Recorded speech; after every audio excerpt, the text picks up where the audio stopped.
سلام تعناي هابلي تختتلتي مدب داميرا انترتينمنت نلومي سولوس تدالو علتا وزينا انه نمكتالكم بخبرن دعدومكو فيلم ارستاتم إيطاليا 7 إيرتراويان سدتنيات تقبيلان هومان رايت ووتش اب كلل تግራይ حيالو ابيات ትምህርቲ ከም ዝዓነዋ ይሕብር ብሪጣንያ ኣብ ኣፍጋኒስታን ምስ ዝተሓጋገዙ ዝነበሩ ኣፍጋኒስታናውያን ናብ ሃገራ ከኣቱ ተፍቅድ ኣብ ኢትዮጵያ ብዕጡቃት ሓይልታት ኦኔጋ ሸኔ ተጨውዮም ዝጸንሑ ሰለስተ ቻይናውያን ተለቂቖም ጃፓናዊት ውሪት ተጻዋቲት ባይታ ቴኒስ ናኦሚ ኦሳካ ካብ ውድድር ፍሬንች ኦፕን ከም ዝተኣለየት ኣፍሊጣ زغبركم تعذبتنا مسرستات زينة يوم تنحكم زرزراتو يسعب إيطاليا بكل تقرأي كاب ستدكونا معسكرات ننوح عمتا ستقمطو إيرتراوين سدتنياتات عسرت سلستقول عزر كووم بتغلال لا 7 سدتنياتات تقبيلا توم سدتنياتات بسنكتي كلمي كربا وارح بكل تقرأي استولع نوتي كونتاتهم ناب أسقاي درجة عريقو كمزولو زحبره اتي نزمدب علاوز قبر إيطالاوي محبر سانتيجيدو ኣብ ቀጻሊ ኣስታት 600 ተወሳኺ ኤርትራውያን ስደተኛታት ክቐበል ከም ዝኽእል ኣሚቱ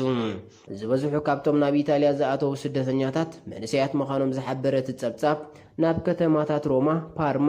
ቦሎኛ፣ ኣርሲጌላን ኮሎንጎን ካልኦት ከተማታትን ክጣየሱ ምዃኖም ወሲኹ ኣፍሊጡ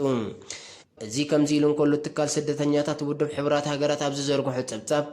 ዕግርግር ትግራይ ቅድሚ ምጅማሩ ኣብቲ ክልል ዝርከባ 4 ማዓስከራት ሽመልባን ሕንጻጽን ዓድዓርሽን ከምኡውን ማይዓይንን ኣስታት 96,000 ስደተኛታት ይቕመጡ ከም ዝነበሩ ኣፍሊጡ ድሕሪ ኣብቲ ክልል ረጥሚ ምልዓሉ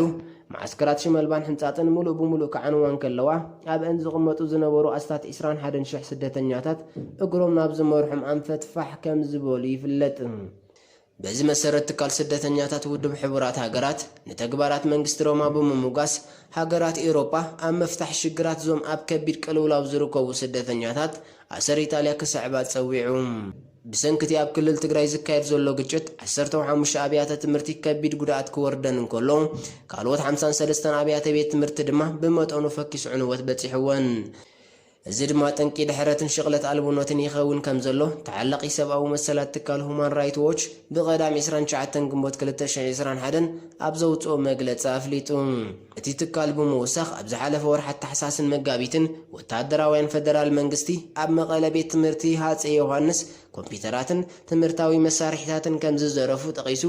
ኣብ ካልኦት ቤት ትምህርትታት እውን ተመሳሳሊ ተግባር ከም ዝፈጸሙ ከሲሱ እዚ ከምዚ ኢሉ እንከሎ ሁማን ራይት ዎች ኣብ ልዕሊ ደቂ ኣንስትዮ ፆታዊ ዓመፅን ኣሰቃቂ መጥቃዕትን ወሪዱ ክኸውን ከም ዝኽእል ብምእማት ቁልጡፍ መርመራ ኣብቲ ክልል ክካየድ ጸዊዑ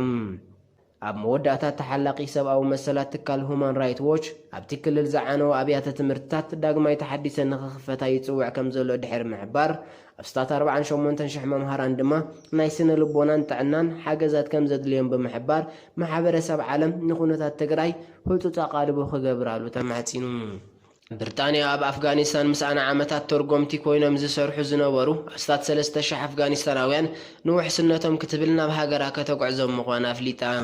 ጸሓፊ ሚኒስትሪ ምክልኻል ብሪጣንያ ቤን ዋላስ ነዛ ኣመልኪቱ ኣብ ዝገበሮ መግለጺ ሃገሩ ካብ ኣፍጋኒስታን ወተሃደራታ ክትስሕብ ምዃና ድሕሪ ዘጽደቆ ውሳኔ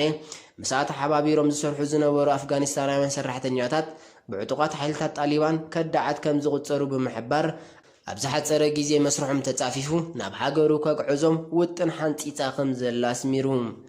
ኣቐድማ ኣቢላ ብሪጣንያ ኣስታት 300 ኣፍጋኒስታናውያን ናብ ሃገራ ከም ዝተቐበለት ይዝከር ይኹን እምበር ኣባላት ስድራ ቤቶም ስለ ዝተረፉ መስርሖም ተደናግዩ ከም ዝጸንሐ ይሕበር ብሪጣንያ ትርከበን ሓይልታት ልፍንቲ ኣብ ኣፍጋኒስታን ጸጥታ ሃገር ንምሕላው ኣዓስኪሮንኦም ዝጸንሐ ግዙፍ ወተሃደራት ኣብ ዝመጽእ ወርሒ መስከረም ጠቕሊለን ክስሕባ ምዃነን ውሳነአን ዕላዊ ከም ዝገብራ ይፍለጥ ኣብ ኢትዮጵያ ብዕጡቃት ሓይልታት ኦሮሞ ማለት ኦኔጋ ሸኔ ተጨውዮም ዝጸንሑ 3 ቻይናውያን ሰራሕተኛታት ነፃ ከም ዝተለቐቑ ተሓቢሩ ዕጡቃት ኦኔጋ ሸኔ ፌደራላዊ መንግስቲ ኣብ ከተማ መንድዕ ደናዊ ንጥፈታት ክሰላሰል ስምምዕ ድሕሪ ምፍጻሙ ተቃውሞኦም ንምግላጽ ነዞም ቻይናውያን ኣብ መነሲፑ ዝበሃል ቦታ ከም ዝጨወይዎም ኣፍሊጡ ምንባሩ ይሕበር ይኹን እምበር ኣብቲ ግዜ ብወገን ኤምባሲ ቻይና ይኹን መንግስቲ ኢትዮጵያ ዝተዋህበ መግለጺ ነበረን ኣብ ዝሓለፈ ቀረባ ዕለታት ኣብ ክልል ኦሮሞ ቁጽሪ ብዕጡቃት ሓይልታት ዝፍጸም ቅትለትን ራስያን ብዕጽፊ ክብ ከም ዝበለ ምንጭታት ተሃገር ይሕብሩ በዚ መሰረት ኣብ ዝሓለፈ 8 ኣዋርሕ ጥራይ ኣብዚ ክልል 112 ኣባላት ፖሊስ 14 ኣባላት ሚሊሻን 18 ድማ ሰበስልጣን መንግስቲ ብጠቕላላ 144 ሰባት በዚ ብመንግስቲ ኢትዮጵያ ኣሸባሪ ሓይሊ ተባሂሉ ዝጽዋዕ ኦኔጋ ሸነን ካልኦት ዕጡቃትን ከም ዝተቐትሉ ይሕበር። ናይ መወዳእታ ዜና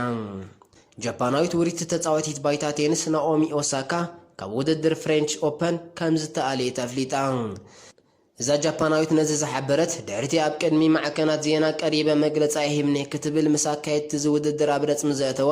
ጸኒሑ ናይ $15,000 ገንዘባዊ መቕጻዕቲ ክትከፍል ምስናይ ካብ ዝውድድር ክትስጎብ ከም እትኽእል ድሕሪ ዝመጻ መጠንቀቕታ እዩ። 4 ጊዜ ኣብ ውድድር ደረጃ ግራንድ ሰላም ወርቂ መዳልያ ክትዕወት ዝኽኣለት ኦሳካ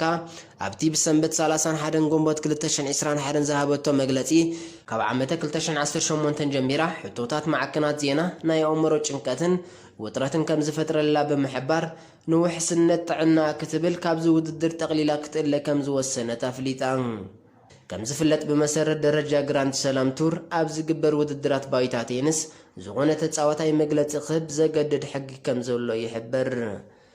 ዝኸበርኩም ተዓዘብትና ሎሚ ዝብልናዮም ዜናታት እዞም ክትዕዘብዎም ጽናሕኩም እዮም ነይሮም። ኣብ ካልኦት ትሕዝቶ ብኻልእ መደብ ክሳብ ንራኸብ ሰላም።